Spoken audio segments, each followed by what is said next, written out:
Merci beaucoup pour votre écoute, pour votre présence et Théo, c'est à toi. Super, merci Alice. Donc, rapidement pour me représenter, dire d'où je viens, parce que c'est important sur le sujet, je pense. Moi, j'ai travaillé de ma modeste expérience depuis 10 ans dans la tech. Donc, je suis un pur produit de ce monde qui fabrique des choses avec ces technologies-là.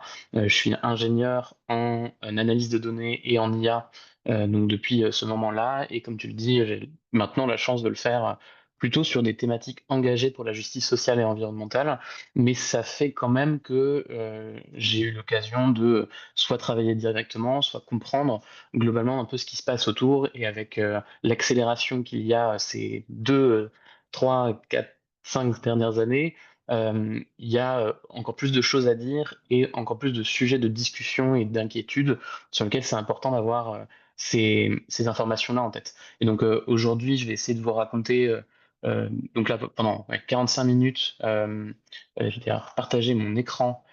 Euh, alors, comment je fais? C'est là, hop. Normalement, je pense que là, ça doit marcher. J'ai l'impression qu'on le voit. Euh, Et donc, je vais vous raconter un peu ce qu'il y a derrière ce technofascisme, ce mot-là, par quelles caractéristiques ça se prend, quelle technologie il y a, de quelle famille du fascisme on parle, et comment ça se manifeste concrètement, on va dire, dans le monde. Et j'ai fait un petit focus aussi sur la France pour donner quelques éléments, parce que c'est aussi sur cette bataille aussi à venir que ce sujet-là va être intéressant. Et après, j'ai pris un peu de recul pour essayer de retracer les idéologies qu'il y a derrière, pour qu'on comprenne justement, avoir des clés de lecture pour savoir décrypter l'actualité et les personas qui sont derrière ces mouvances-là, et pour finir quelques éléments de solution, même si malheureusement je n'ai pas toutes les clés aujourd'hui, parce que c'est des choses qu'on va aussi construire toutes et tous ensemble dans les années à venir. Donc, quand on parle de technofascisme, je pense que le premier truc immédiat qui vient en tête, c'est ces trois hurluberlus que vous connaissez probablement, le Musk et son petit salut nazi, Zuckerberg qui vire avec son énergie masculiniste à remettre dans les entreprises, et qui recommence à modérer, enfin, ou à arrêter de modérer en tout cas sur les réseaux sociaux, et un qui est un petit peu moins connu, Peter Thiel, dont on va parler un petit peu après. Quand on s'intéresse un peu au sujet, c'est en général tout de suite on se pose ces questions-là, et puis on retombe sur ces trois grands personnages. Ce qu'on va faire aujourd'hui, c'est on va rentrer un petit peu plus dans le détail que de dire juste la tech, maintenant c'est des nazis et Musk qui fait des saluts nazis. On va essayer de décrypter un peu plus ça pour comprendre qu'est-ce que ça veut dire et où sont vraiment les risques fascistes, on va dire, derrière cette technologie-là. Donc, le technofascisme, il y a plein de définitions. Il n'y a pas une définition qui est communément acceptée par le Larousse, mais ça peut s'exprimer comme une forme de régime autoritaire ou des courants autoritaires qui vont s'appuyer sur les technologies modernes pour exercer un projet de domination politique et sociale. Donc, c'est comment l'ensemble, que ce soit sur l'essentialisation des personnes, ou sur des mouvances racistes, ou sur des politiques d'austérité, comment ça c'est appuyé par la technologie. Ce qu'on va voir, c'est que c'est pas quelque chose qui est nouveau. En pratique, les régimes totalitaires depuis un moment exploitent déjà en fait les technologies, que ce soit pour la propagande, la radio, le cinéma. Il y avait déjà dans les années 40 l'Allemagne nazie qui utilisait des cartes perforées pour ficher la population juive, donc qui était déjà à cette époque-là, on va dire, l'état de l'art de la technologie. Donc les régimes autoritaires se sont toujours emparés des technologies les plus récentes pour pouvoir en faire des outils de propagande, de suivi. Ce qui se passe en ce moment, c'est avec les technologies modernes, ça vient ajouter une composante supplémentaire qui est peut-être un peu plus inquiétante. Les points qui remontent souvent, c'est notamment autour des caméras, autour de la surveillance, autour de l'IA, des algorithmes, et autour de tout ce qui est outils numériques, terminaux numériques, plateformes numériques, réseaux sociaux. Et c'est donc comment, à travers ces technologies modernes-là, on va voir l'émanation de tendances fascistes.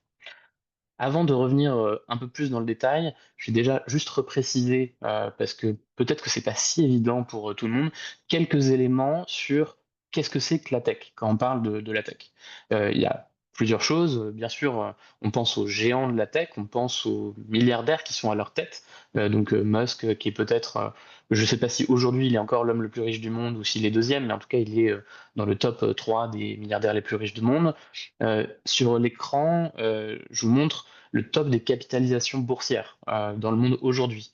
Quand on regarde les plus grandes entreprises en valorisation financière, juste pour rappel, on n'a quasiment que des entreprises de la tech. On va retrouver notamment les GAFAM, donc ces 5 entreprises Google, Microsoft, Amazon, Meta et Apple, je crois que j'avais oublié.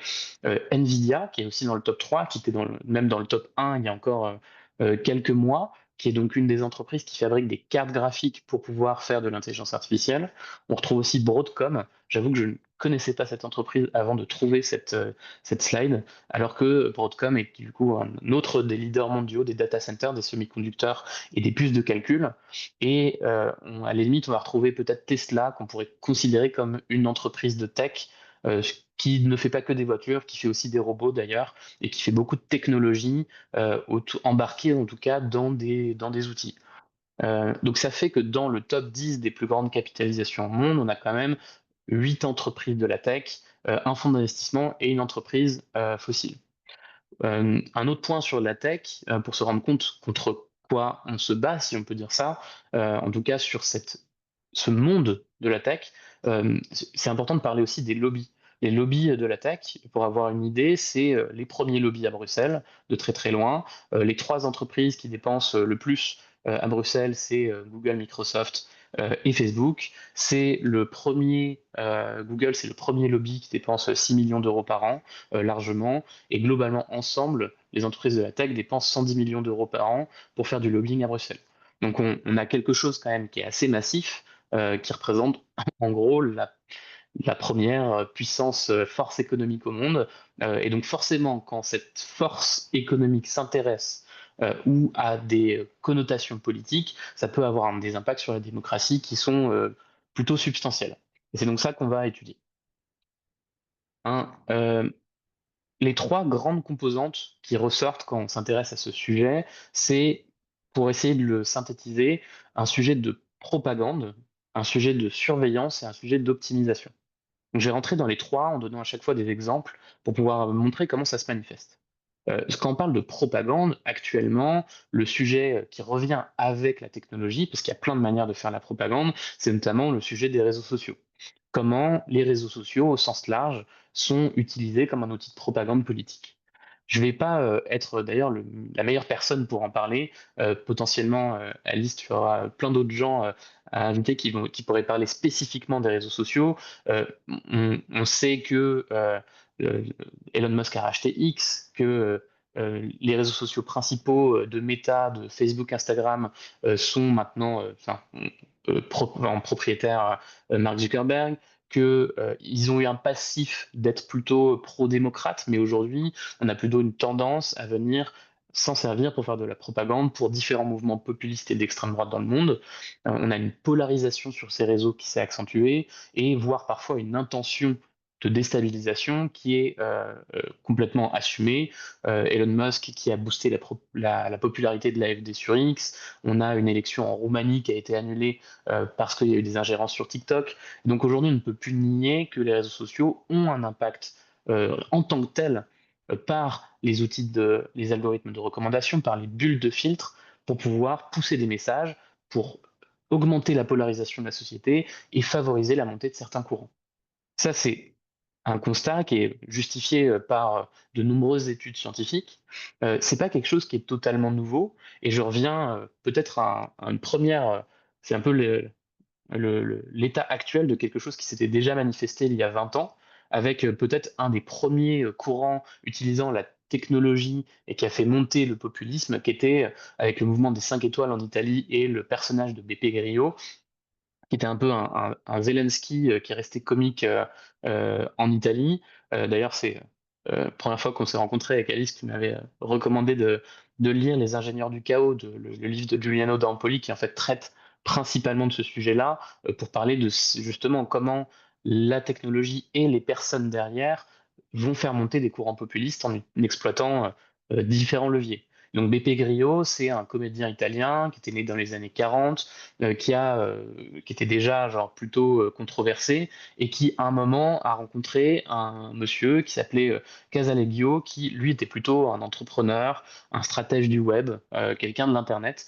Et ensemble, ils se sont dit qu'ils allaient genre travailler sur justement faire monter des idées en utilisant des nouvelles technologies. Et ces nouvelles technologies, à l'époque, dans les années 2000, c'était tout simplement l'Internet, les blogs, le web. Pour nous, c'était peut-être les skyblogs. Pour eux, c'était le lancement d'un blog bpgrio.it qui est devenu un des plus grands blogs au monde, avec le plus de visibilité dans le top 10 des sites les plus visités au monde, et qui servait déjà à l'époque d'alternative aux médias mainstream, qui permettait de contourner la censure, en tout cas des médias, comme il le disait, et qui, par Meetup, un logiciel de création de communauté, ont commencé à agréger une forme de micro-parti sans être vraiment un parti de gens autour d'idées. Ce qui était intéressant déjà, c'est que par le biais du forum, par le biais de la communauté en ligne, ça a été la première manifestation d'une montée populiste dans ces forums-là, parce que les propositions, les sujets de discussion étaient directement, on pouvait changer du jour au lendemain en fonction de ce que les gens likaient, préféraient, voulaient discuter. Et ça a commencé à devenir tout doucement un vrai courant politique. En 2007, Beppe Grillo a lancé le Vaffanculo Day pour venir critiquer les élites et faire une mobilisation publique autour de la critique des élites du système italien et lancer tout ça sur Internet. Et ça a permis de faire émerger voilà, cette formule un peu gagnante d'une technologie qui permet d'interroger au final de façon très populiste chaque citoyen, chaque électeur pour discuter sur les idées et de venir en faire émaner une vision du peuple. Sauf que bon, en pratique, comme tous les courants populistes, on est très loin d'une forme de démocratie participative et représentative avec forcément une vulgarité qui s'exprimait, avec de la pseudo-science et du complotisme qui étaient devenus des sujets, avec des déclarations qui étaient problématiques autour de questions de santé, autour de questions anti-vax, sur des questions très machistes, voire sexistes, voire encore plus problématiques, autour de l'immigration par exemple. Et donc on a ces mouvements-là qui par cette expression, cette plateformisation du populisme, ont permis en fait de faire émerger quand même un courant qui restait assez majoritaire en Italie pendant des années. Et ça, c'est ce qu'on voit à l'échelle maintenant, en fait, tout simplement sur les plateformes. Et donc c'est hyper intéressant de voir que c'est pas tout récent non plus. Un autre point qui est, quand on parle de ce sujet-là, de la propagande, c'est pas juste une propagande qui vient, on va dire, des idées sur les réseaux sociaux, mais c'est aussi parfois une propagande qui est complètement voulue. Je vais pas refaire toute l'histoire de Cambridge Analytica, mais le micro-ciblage politique dans le but d'influencer des électeurs, c'est quelque chose qui est permis à grande échelle par les plateformes de réseaux sociaux. En acquérant de la donnée comportementale, Cambridge Analytica, quand il faisait ça déjà en 2013, il avait 45 000 points de données sur les gens qui avaient répondu à un sondage. Et parce que à l'époque, l'acquisition des données sur Facebook était complètement ouverte, ça leur avait permis de faire un profil psychographique de plus de 200 millions d'électeurs aux États-Unis notamment. Et ça avait été un des sujets qui a été responsable du Brexit et de la première élection de Trump. Il y a plein de documentaires comme celui sur Netflix qui est assez génial là-dessus pour pouvoir creuser ce sujet-là. Et donc aujourd'hui, c'est un peu plus difficile de faire du micro-ciblage de la même manière parce que les plateformes ont été un peu plus régulées, mais c'est toujours possible de faire cette influence à grande échelle en venant trouver des profils psychographiques et notamment aujourd'hui, c'est plutôt fait par les publicités qui ne sont pas spécialement interdites aujourd'hui sur les plateformes. Donc les publicités politiques. Tout ça, c'est ce qu'on appelle le capitalisme de surveillance, l'économie de l'attention. C'est des termes qui ont été notamment popularisés par Shoshana Zuboff. C'est une mutation de ce capitalisme où les données personnelles deviennent une forme de marchandise qu'on vient monétiser pour des revenus publicitaires. Et c'est comme ça que fonctionnent les plateformes. C'est pour ça qu'elles sont gratuites, parce qu'on est un produit publicitaire dans lequel notre attention est monétisée. Et quand on parle d'attention qui est monétisée, ça veut dire que tout ce qui peut générer de l'engagement, le fait qu'on reste et qu'on visionne des choses sur les réseaux sociaux, vient en fait créer de l'argent et de la valeur économique pour ces acteurs de la tech, quelle que soit la manière dont on le fait. Donc c'est pour ça que existent sur ces plateformes des principes de design addictif dans lequel on a du scroll infini ou dans lequel on a du contenu qui est plutôt toxique. C'est, je crois, peut-être ma seule blague pour ceux qui auront le visuel après. Les plateformes, donc petite dédicace à Britney Spears avec son grand tube toxique. Mais je vous invite tous et toutes à lire Toxic Data de David Chavalarias, qui retrace aussi notamment comment les contenus les plus toxiques sur les réseaux sociaux vont maximiser l'engagement, parce que tout simplement, s'ils viennent jouer sur des émotions, on va s'attarder sur ce contenu-là, et donc les plateformes, les algorithmes vont pousser naturellement ces contenus-là.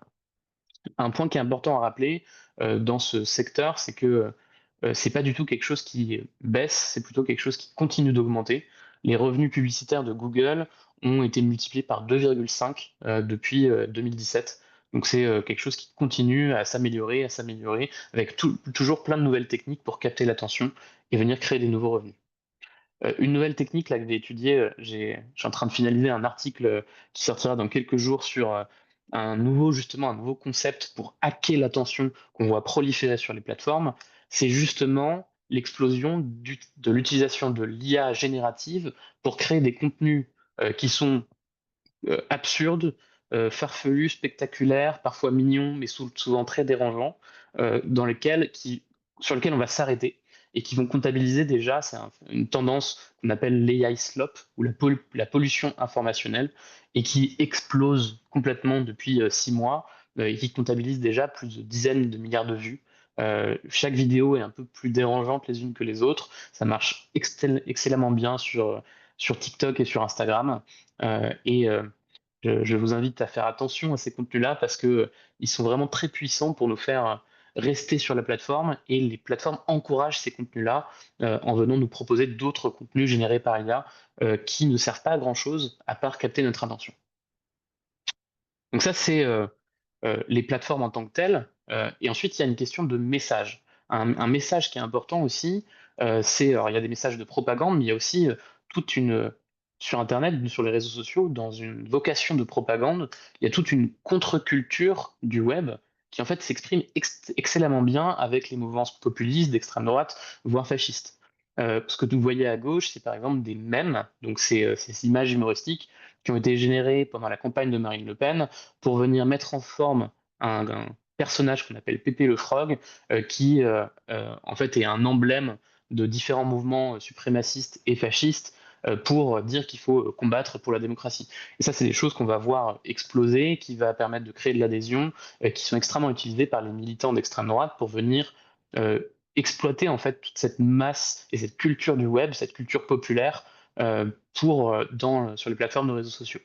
L'image que vous voyez à droite, peut-être, dans laquelle on voit une femme verser du lait dans la bouche d'une autre femme, qui est à la limite du porno, qui est un peu dérangeante, il y a plein de sens derrière, mais c'est une image qui a été publiée par Elon Musk lui-même au moment du rachat de Twitter, qui fait écho à quelque chose qui est très connu dans le monde des suprémacistes blancs, qui est qu'en fait on va faire goûter le lait qui est en fait faire advenir cette mouvance suprémaciste blanche envers la population de Twitter. Donc cette image, elle plaçait les bases dès le début, dès le rachat de Twitter, sans forcément qu'il soit déjà dans la campagne de Donald Trump. Donc voilà, donc au global, quand on regarde sur l'ensemble des plateformes de réseaux sociaux, sur toutes les questions de propagande, il y a un sujet, si je résume, d'amplification algorithmique, dans lequel ces plateformes-là, parce qu'elles monétisent l'attention, vont venir propager du contenu qui va être souvent toxique, polarisant, et qui est du coup un terrain qui est très fertile pour la progression d'idées plutôt d'extrême droite. On a un sujet de génération de contenu qui est facilité, que ce soit pour de la désinformation, mais ça peut être aussi simplement de la pollution de l'information, qui vient cacher en fait les enjeux principaux qu'on pourra voir sur ces plateformes. Et ensuite, il y a en fait tout un écosystème, toute une culture du web qui est en fait extrêmement propice et accaparée par tous ces acteurs-là. Donc ça, c'est première grande facette. Je parlais du premier levier qui est la propagande. Un deuxième levier qui est non moins important quand on parle d'un régime qui potentiellement serait déjà au pouvoir, c'est sur toutes les questions de surveillance.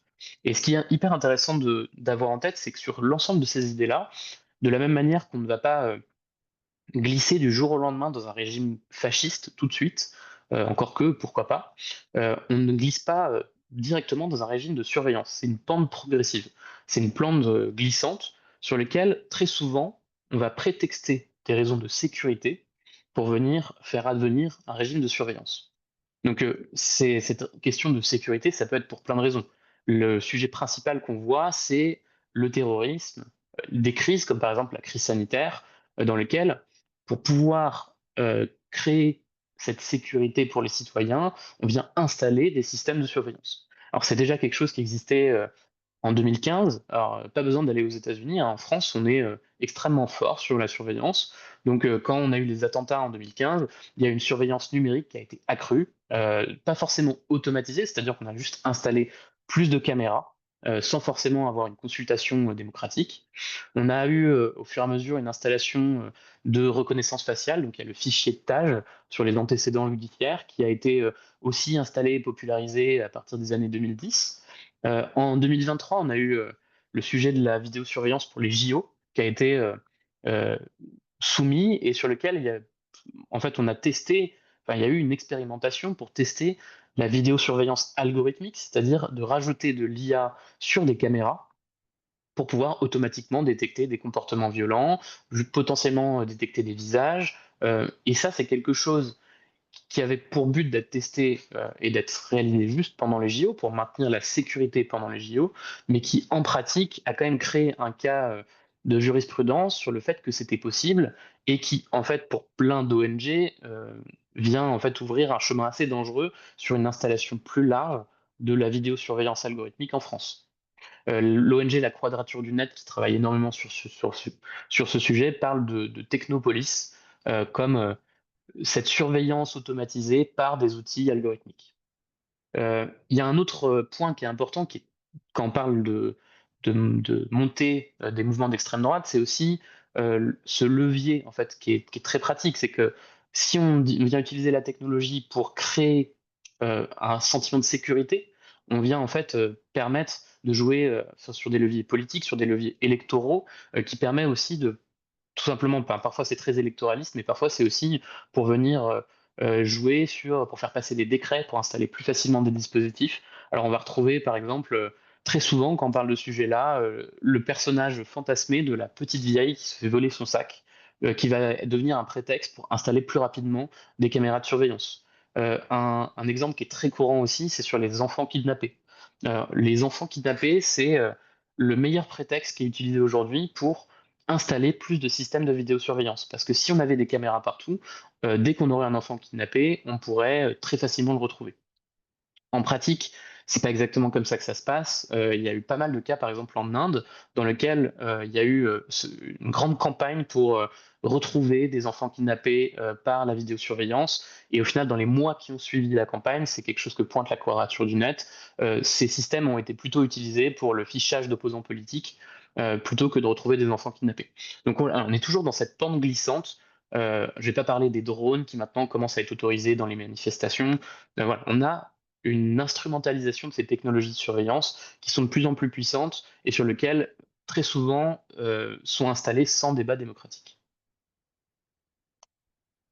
Alors, autre chose, c'est que comme on a de plus en plus de gens qui utilisent de l'IA, il faut aussi avoir en tête que l'IA, c'est aussi très souvent un prétexte pour plus de surveillance.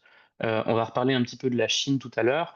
Une image que vous voyez peut-être à droite, c'est des salles de classe qui utilisent de l'IA pour monitorer, pour suivre les émotions des élèves et en fonction de s'ils suivent le cours. Ça permet après aux professeurs de venir tester des méthodes d'enseignement et de surveiller également pour pouvoir s'améliorer. Donc sous prétexte de s'améliorer, d'améliorer l'enseignement, on vient quand même créer des technologies qui au final surveillent aussi tout simplement les élèves. C'est pas forcément besoin d'aller jusqu'en Chine. Quand on regarde par exemple la prolifération des outils de prise de notes utilisant l'IA, sur l'écran, vous pouvez voir peut-être l'interface de Microsoft Teams qui permet de voir qui a parlé, à quel moment, la durée de parole. Et donc, bien sûr, on peut s'en servir pour comprendre la réunion, etc. Mais on vient normaliser une technologie qui, en fait, très concrètement, crée de la surveillance au travail. Et c'est ce qu'on voit dans tous les domaines aujourd'hui. euh, sous prétexte de venir optimiser, créer des leviers de productivité, on vient insérer des outils qui, au-delà de créer des dépendances, viennent aussi créer cette surveillance au travail, à l'école ou dans la vie publique. Donc il y a un sujet qui est assez fort en ce moment sur comment l'IA prolifère en créant ces nouveaux régimes de surveillance. Et puis, c'est pas fini parce que, en pratique, il y a des nouveaux outils, des nouveaux objets qui sont en train de sortir un peu partout, dans lesquels on va retrouver des lunettes qui vont filmer sans l'autorisation. OpenAI, qui fabrique ChatGPT, a annoncé vouloir créer un outil qui écouterait tout le temps pour pouvoir nous aider dans notre quotidien. Donc, on n'est pas à l'abri à nouveau de nouveaux objets technologiques qui créeront des nouvelles formes de surveillance qui pourraient être délétères.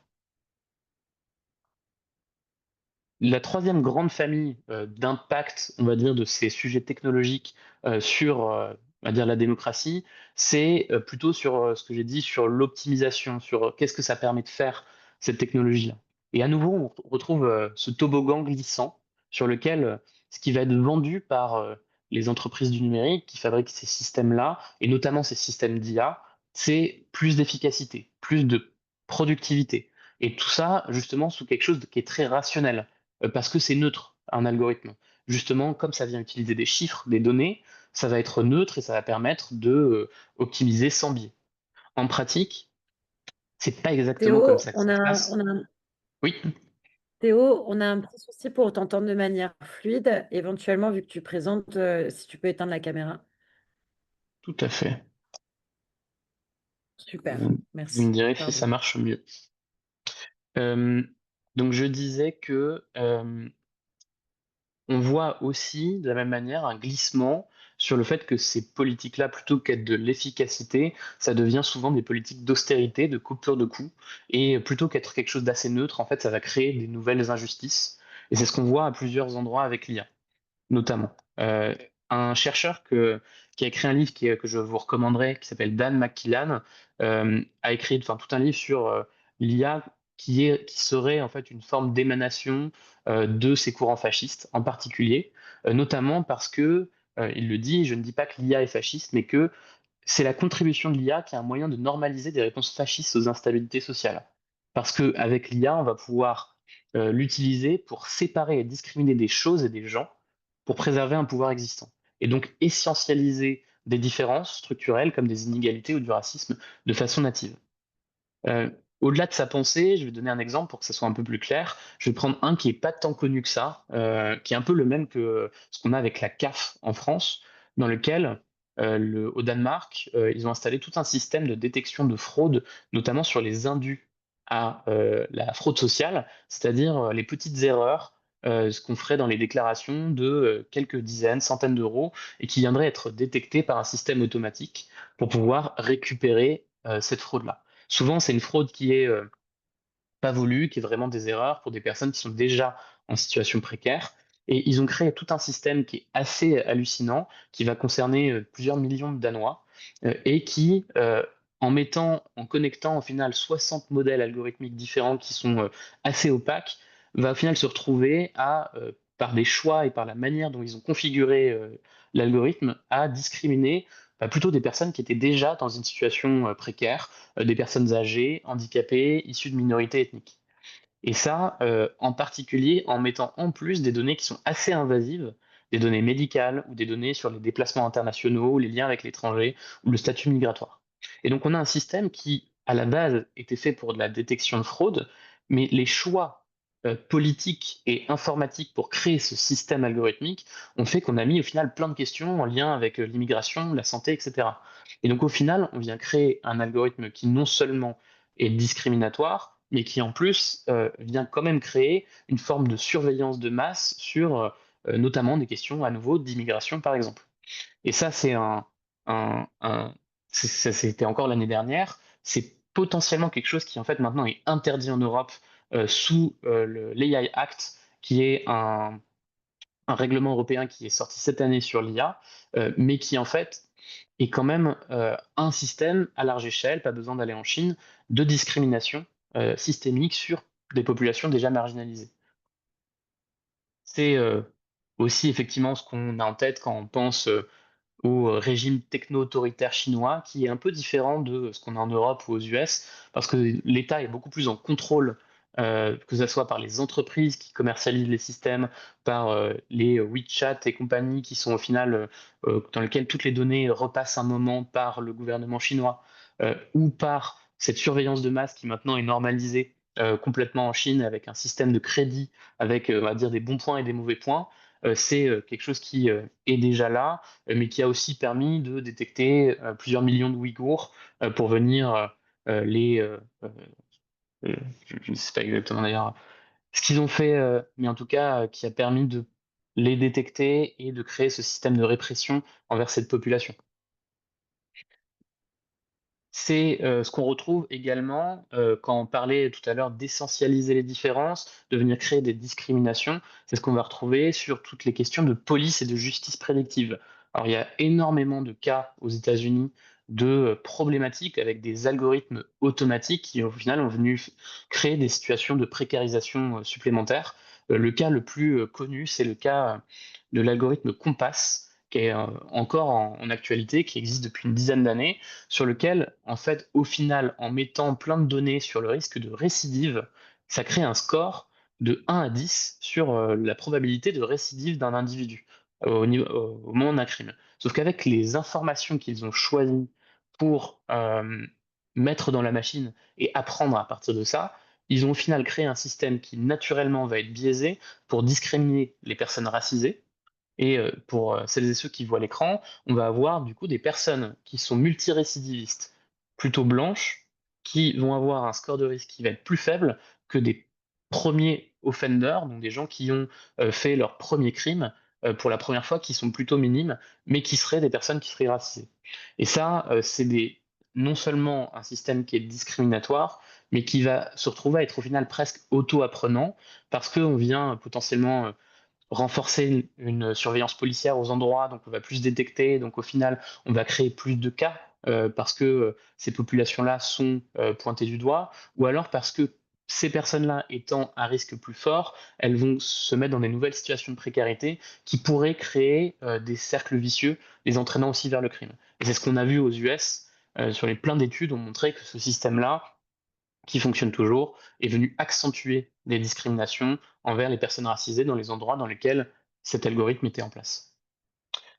Ça, on le retrouve aussi très très bien dans le fameux Doge d'Elon Musk. Je pourrais en parler pendant longtemps, mais je me rends compte que je parle énormément et c'est peut-être un cas qui est plus connu.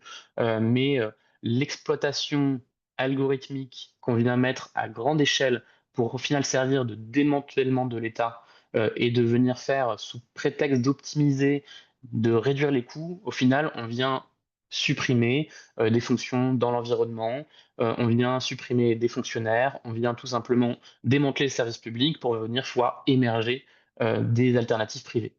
C'est assez effrayant de voir ce qui se passe chaque jour avec le Doge aux États-Unis. C'est pas quelque chose qui est spécialement réservé aux États-Unis parce que il y a Jordan Bardella souhaite plus ou moins faire la même chose. Au Canada, ils ont des idées similaires. En Angleterre, des idées similaires. Donc, on est tout à fait soumis à ce risque-là également.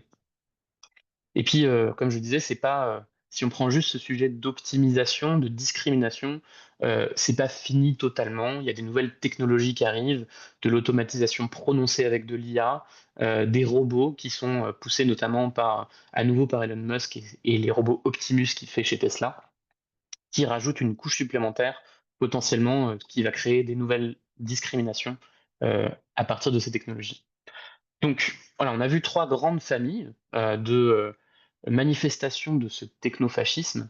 Ce que je vais maintenant regarder, c'est comment ça s'incarne en France pour donner des clés de lecture par rapport à la France.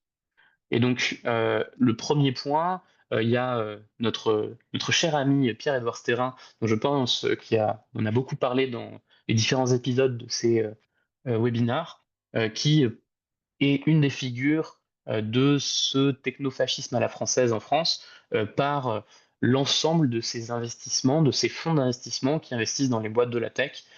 Il a plusieurs idéologies très libertariens, assez inspirés par Elon Musk, avec une envie de justement remplacer certains services de l'État dans la santé notamment ou dans l'éducation par des entreprises privées utilisant la technologie pour résoudre des problèmes sociaux.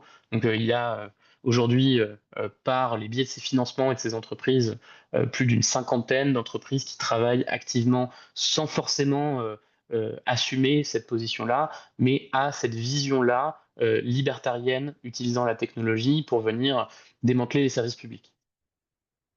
On a un deuxième cas d'application, c'est en campagne.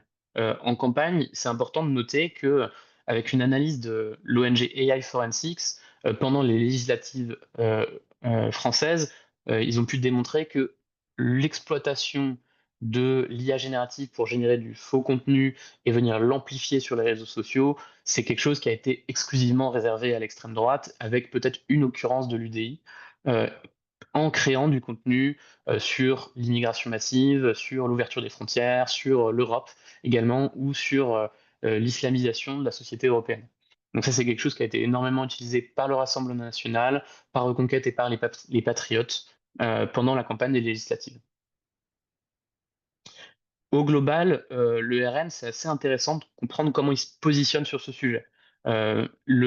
C'est un parti qui est historiquement plutôt pro-tech, qui a investi des leviers technologiques parmi les premiers. C'était dans les premiers à être sur le Minitel dans les années 80. C'est le premier parti français à avoir créé un site internet dans les années 90, avoir eu une présence sur Facebook, dans les mondes virtuels, dans Second Life. Et Jordan Bardella, aujourd'hui, c'est une des figures, c'est encore plus fort parmi les membres de son camp en termes de technophilie. C'est une des figures politiques les plus visibles sur TikTok, dans lequel il a 2 millions d'abonnés et sur lequel il comprend tous les codes. Sur l'ensemble de ces technologies modernes, et notamment sur l'IA, c'est assez intéressant quand on décrypte un peu ce qu'ils font. Pour eux, c'est à la fois un outil de puissance, de rapport de force de la France pour promouvoir les intérêts nationaux. On n'est effectivement pas mauvais sur le sujet, donc ça permet de faire briller la grandeur de la France. Ils ont déjà des usages en interne, comme je le montrais juste avant, qui sont assez élaborés. Ils s'en servent, ils ont des formations ChatGPT en interne au RN pour générer des images, pour générer du texte, pour réussir à juste plus rapidement faire campagne, si on peut dire ça. Ils ont forcément un intérêt très fort pour tout ce qui est usage pour accroître la sécurité. Donc ils ont plutôt voté tous les amendements autour de la vidéosurveillance. Mais en même temps, ils ont un petit paradoxe parce que plus de surveillance, ça veut aussi dire enfin, plus de sécurité, mais aussi moins de liberté individuelle potentiellement. Et donc ils ont une ligne de crête qu'ils essayent de trouver aussi par rapport à ce sujet-là pour leur électorat. Euh, Bardella, ce qu'il voit aussi, c'est qu'il exploite ce sujet-là comme il parle de l'autre grand remplacement, quand il parle de l'intelligence artificielle, pour évoquer la substitution technologique aux emplois qui potentiellement pourraient mettre en danger la population française et ses citoyens. Et donc il a utilisé l'outil technologique, le narratif technologique qui transpose à la question identitaire enfin, il transpose la question identitaire à cette sphère techno-économique pour pouvoir en parler à son électorat. Donc c'est assez marrant de regarder sémantiquement comment il parle du sujet. Il a l'air globalement assez fasciné par l'intelligence artificielle et les technologies modernes. Alors après, il critique un excès de régulation européen, il plaide pour une souveraineté nationale, et ce qui est assez marrant, d'une certaine manière, c'est qu'il critique aussi une IA et un monde de la tech qui est historiquement un peu trop woke. Et c'est vrai que euh, dans l'ensemble des outils d'IA aujourd'hui, ils ont plutôt une tendance à être euh, de gauche américaine, c'est-à-dire, on va dire, un centre droit français, dans la manière dont ils vont répondre sur les sujets. Donc, par exemple, on ne peut pas faire de blagues avec ChatGPT sur les handicapés ou sur les trans, parce qu'il y a des systèmes de modération.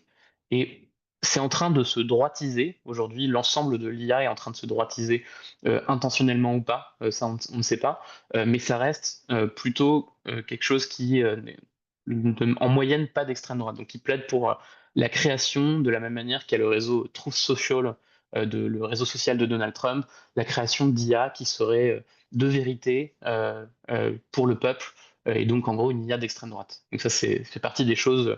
Il y a en Autriche, par exemple, ils travaillent beaucoup là-dessus. Aujourd'hui, on ne voit pas encore ça émerger en France, mais pourquoi pas dans les années à venir. Donc voilà, donc en résumé, on voit, avec, ce qui se passe en France, un intérêt très fort sur le sujet, une utilisation actuelle de la technologie qui est déjà utilisée en campagne et pour faire monter, les sujets d'extrême droite et combattre la bataille culturelle sur le sujet. Quand, je reprends au final les 14, critères du fascisme d'Umberto Eco, ce qu'on peut noter, j'essaie de faire un petit exercice de pensée en me disant, sur ces 14, lesquels sont amplifiés, impactés, viennent accélérer euh, ces critères-là par la technologie. Et globalement, on trouve une adhérence assez forte. Il y en a au moins 12 sur les 14 sur lesquels on se dit, oui, effectivement, quand on prend par exemple le culte de l'action pour l'action, qui est peut-être un des critères de la montée du fascisme, c'est la théorie même de la Silicon Valley. Break fast and build things, euh, c'est euh, exactement ce qui est utilisé pour construire des startups, construire des outils numériques. Et donc, on a sur l'ensemble de ces sujets-là une adhérence assez proche avec le monde de la technologie, à part peut-être ce paradoxe autour de la tradition, du modernisme, qui est, je pense, qui est une ligne de crête qui, pour l'instant, n'est pas totalement résolue entre les partis et ces sujets-là. Donc, j'ai parlé au final beaucoup plus que ce que je pensais, c'était sûr, parce que j'avais prévu beaucoup plus de ça. Et j'ai toute une section pour décrypter un peu plus les idéologies dominantes qu'on va retrouver derrière.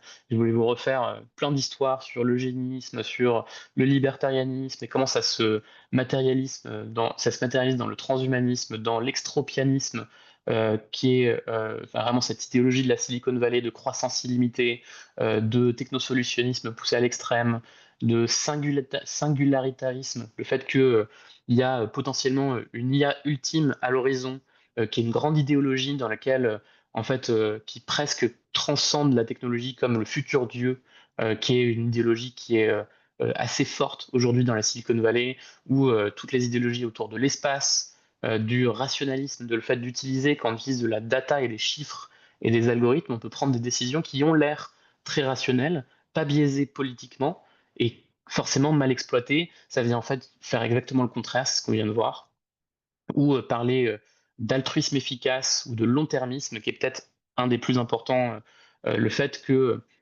les problèmes d'aujourd'hui, les problèmes sociaux, les problèmes démocratiques d'aujourd'hui ne sont peut-être rien dans la tête de beaucoup dans la Silicon Valley par rapport au bien-être futur. Et donc c'est toute une théorie, toute une idéologie dans laquelle si jamais l'IA, la technologie permet de créer une société meilleure dans parfois pour certains dans 100 ans, dans 1000 ans, on peut se permettre tout aujourd'hui à condition que ça crée une société meilleure demain. C'est bien sûr quelque chose qui est extrêmement dangereux, parce que juste on fait n'importe quoi avec le présent, et qui est pourtant une idéologie très marquante de ces géants de la Silicon Valley, ou en tout cas dans le monde de la tech. Donc voilà, je ne vais pas vous raconter tous ces exemples-là, je voulais vous faire des cas d'études avec Sam Altman, avec Peter Thiel, vous raconter un peu tout ça. Je vais juste faire une conclusion rapide en 2-3 minutes sur, bon, du coup, qu'est-ce qu'on fait par rapport à ça, en donnant quelques clés de réponse. Comme je le disais au début, malheureusement, je n'ai pas tout, mais en tout cas, ça peut déjà vous donner quelques idées de ce qui se fait et ce qui pourrait se faire. La première chose qui marche plutôt bien encore aujourd'hui en Europe, en tout cas, c'est ben, comme d'habitude la régulation.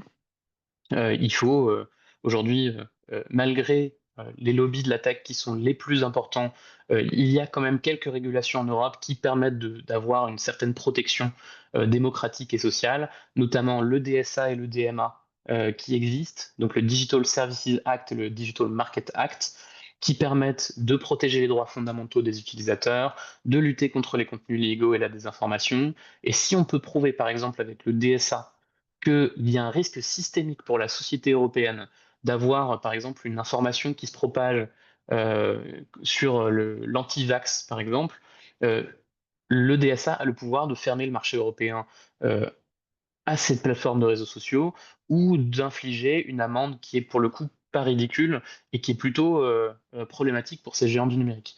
Donc c'est ce qui fait d'ailleurs qu'ils parmi toutes les régulations du numérique, ces deux-là, ils les contestent, ils les combattent comme ils peuvent, donc elles sont forcément un peu affaiblies, mais elles donnent quand même un contre-pouvoir qui est intéressant pour venir essayer de limiter les impacts sur la démocratie. Il y a toute une famille de leviers qui est extrêmement important, qui explose en ce moment, qui est le fait de passer sur un numérique alternatif, de sortir des big tech, de ne plus utiliser Gmail, de prendre une alternative française, européenne. C'est extrêmement compliqué. Je ne vais pas rentrer dans le détail parce qu'on pourrait faire à nouveau 3 heures là-dessus. Mais en tout cas, c'est quelque chose qu'on voit de plus en plus. Personnellement, avec Data for Good, on est en train de tout faire pivoter, de créer tout un écosystème numérique qui serait open source, ouvert, collaboratif et commun pour les différentes structures, notamment associatives, qui euh, auraient besoin de se protéger ou de sortir de ce numérique qui peut être délétère. Et un dernier point qui me semble extrêmement important, qui est en fait quelque chose qui n'existe que assez peu, c'est tout simplement qu'aujourd'hui, il y a pas de lutte sociale, de mouvement de résistance autour du numérique. C'est assez effrayant quand à Paris, il y a eu le sommet d'action de l'IA sur lequel vous voyez une projection sur le Grand Palais de l'activiste Joanny Lemercier, qui est plutôt un activiste climat. Euh, En fait, il y a eu absolument rien qui s'est passé autour. Il y a pas eu de coordination des mouvements sociaux, des mouvements des protections des droits humains, des mouvements qui travaillent déjà sur le numérique pour venir faire face à cette explosion du technofascisme. Tout le monde était complètement sidéré parce que ça allait beaucoup trop vite et il y a un manque de coordination qui est assez dingue par rapport au mouvement féminisme, au mouvement antiraciste ou au mouvement climat.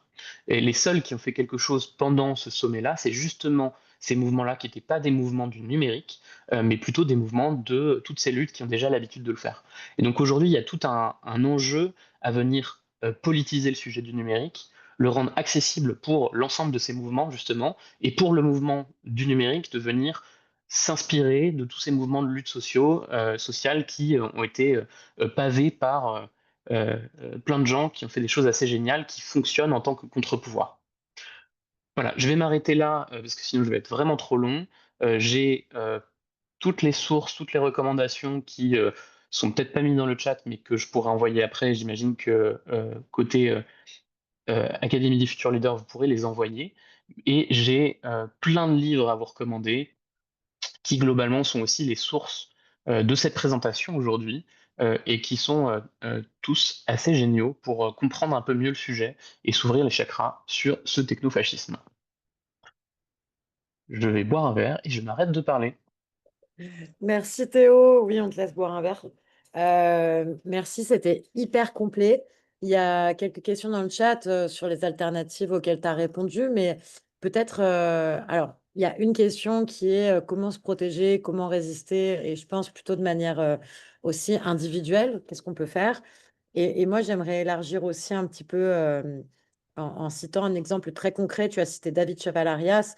Il est également à l'initiative d'une mobilisation qui s'appelle Hello Quitty X, aujourd'hui Escape X, qui était un outil d'interopérabilité qui permet de quitter X pour aller sur d'autres plateformes comme Blue Sky et Mastodon.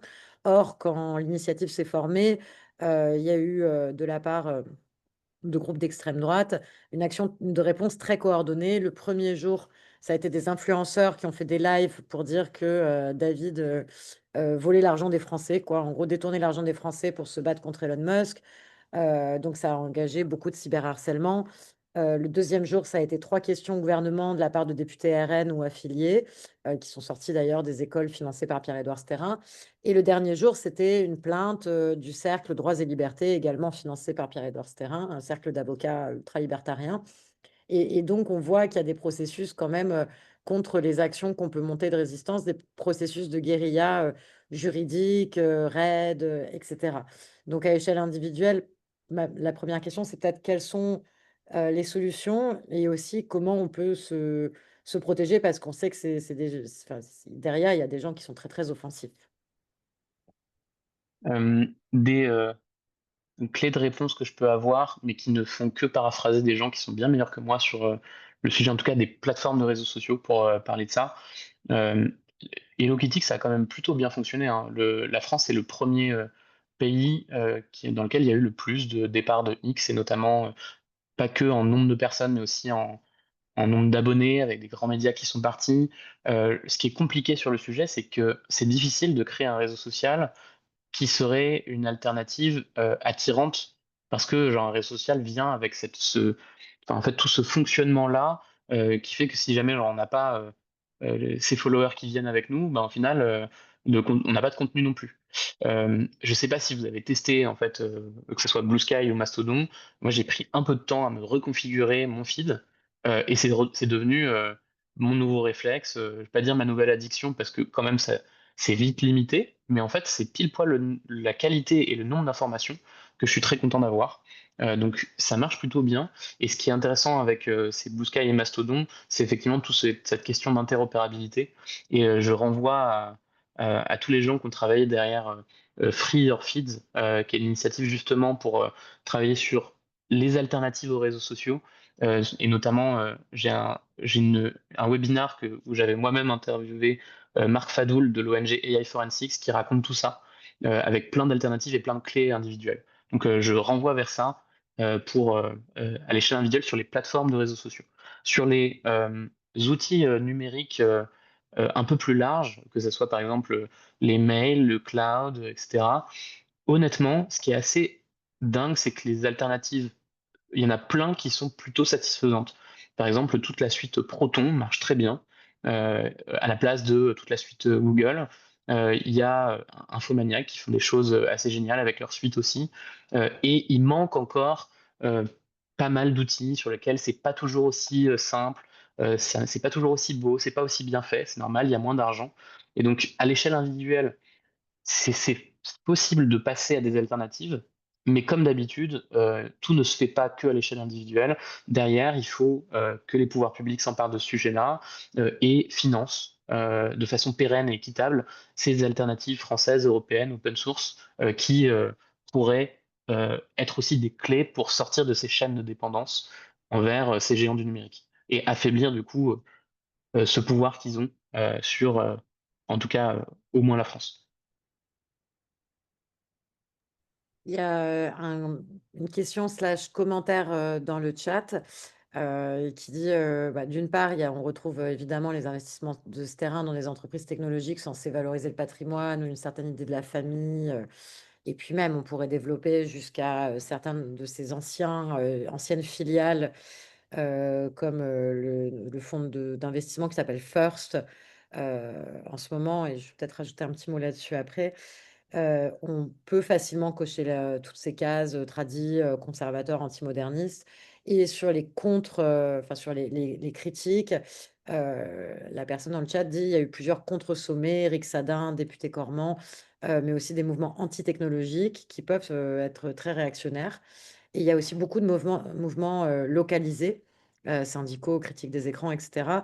Le problème n'est pas tant leur absence que le fait que ce soit éclaté et que finalement, là où il y a de la résistance, il n'y a pas forcément de coordination ou d'organisation. Je suis tout à fait d'accord, mais parce que aussi, on en a déjà pas mal parlé avec Irénée Regnault qui a posé ce message dans le chat, qui euh, notamment a écrit plusieurs livres sur le sujet et qui a un blog qui parle beaucoup de ce sujet-là, que je vous invite à aller lire, qui s'appelle Mais où va le web?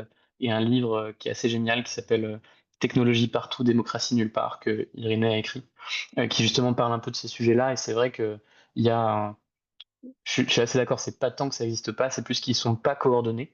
Pour les syndicats, c'était par exemple, c'est absolument critique et pour l'instant, ils sont pas encore assez formés, ils sont pas assez présents dans ce débat-là.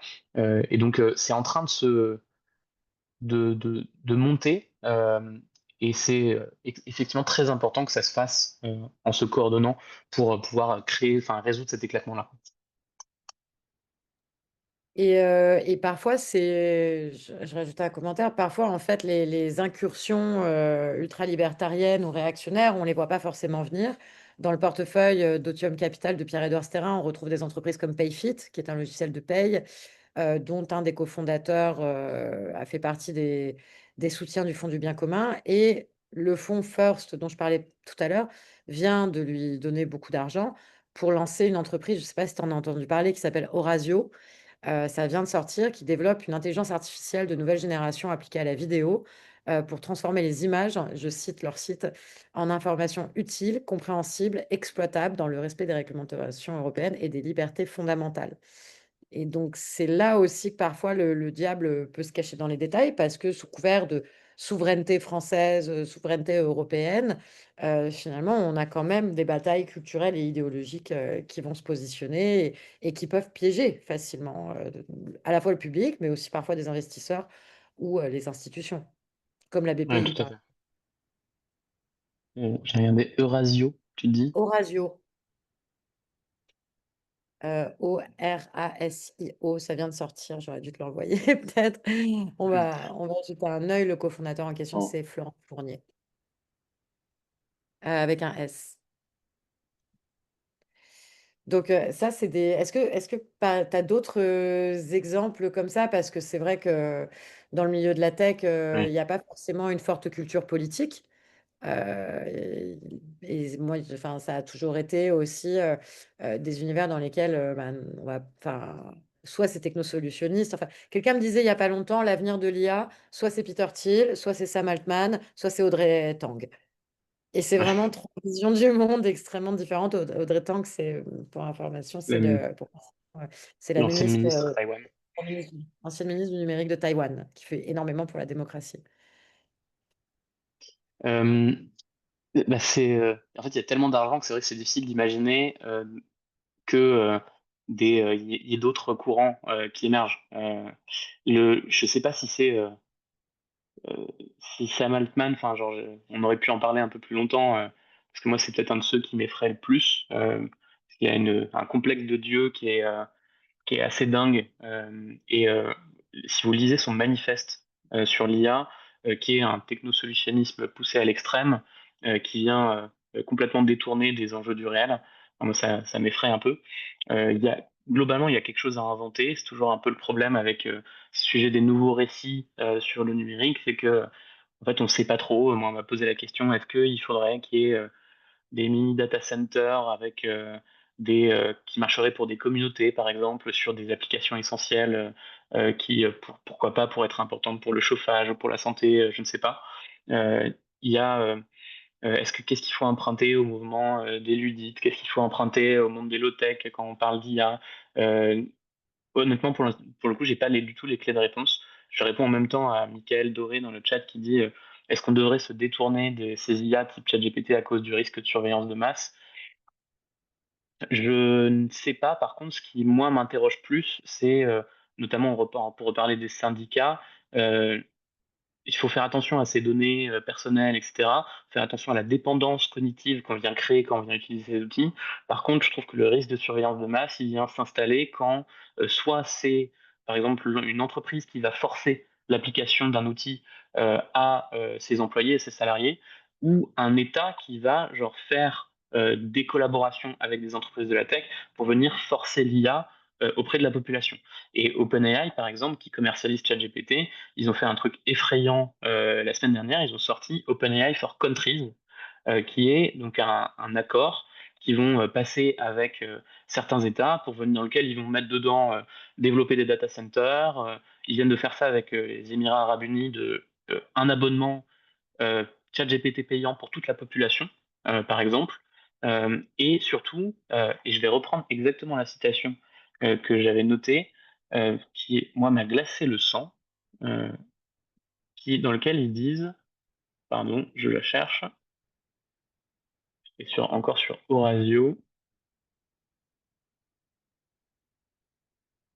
OpenAI for Countries. Je l'ai pas préparé. Voilà, donc il disait, on veut aider les pays à propager une IA démocratique. Ça veut dire que le développement, l'utilisation et le déploiement d'une IA qui protégerait et incorporerait des principes démocratiques adoptés par tous. Par exemple, la liberté pour les gens de choisir comment ils travaillent et dirigent l'IA, l'incapacité des gouvernements d'utiliser l'IA pour le contrôle et la création d'un marché libre pour encourager la compétition. Ça, dans le but de contribuer à la distribution plus large des bénéfices de l'IA, décourager la concentration de pouvoir et nous aider à avancer notre mission de démocratiser l'IA pour tous. Et un des risques qu'on voit dans la sémantique qui est typiquement utilisée en termes de surveillance, c'est de confondre démocratiser ces technologies-là avec les rendre démocratiques. Et ça, c'est le glissement sémantique qui est le plus utilisé. C'est pas du tout la même chose que de forcer une technologie pour toutes et tous, que d'interroger la population par quelconque moyen démocratique pour faire des choix sur l'adoption de ces technologies-là. Et donc, voilà, que ce soit, moi je m'interroge plutôt sur la surveillance de masse des outils d'IA dans le cadre d'entreprises et d'États, et dans le cadre d'utilisation personnelle, je ne porterai pas de jugement et je vous conseille d'essayer d'utiliser d'autres outils, mais c'est vrai qu'en fait, c'est difficile parce qu'ils marchent moins bien. Et je renvoie aussi à un cours que tu as fait sur la plateforme Sator sur les impacts écologiques de l'intelligence artificielle. Est-ce que tu peux peut-être nous résumer les 30 heures de cours que tu as fait en minutes? Cours qui sortira fin juin, donc ouais, à peu près 20 heures de cours sur lequel justement replacer concrètement ce que c'est que l'intelligence artificielle, dans quel cadre elle s'inscrit, quels sont les acteurs qu'il y a derrière et qu'est-ce que ça veut dire sur les biais, les faux, la discrimination, l'impact sur l'éducation, l'impact sur le travail, l'impact sur l'environnement, et qu'est-ce qu'il faudrait faire pour tourner ça, pour que potentiellement ça ait un bénéfice. Je ne vais pas dire pour le bien commun parce que ça c'est ce terrain qu'il a pris, mais en tout cas, ce qu'on en retient, c'est que les impacts aujourd'hui sont multifacettes pour la société et pour l'environnement. Ils sont pas spécialement absolus. Il y a des choses qui ne sont pas possibles de faire, mais il y a plein d'applications qui sont pas problématiques, et d'autant plus si elles sont conçues de façon sobre, démocratique. Donc c'est un peu ça qu'on couvre dans les 20 heures.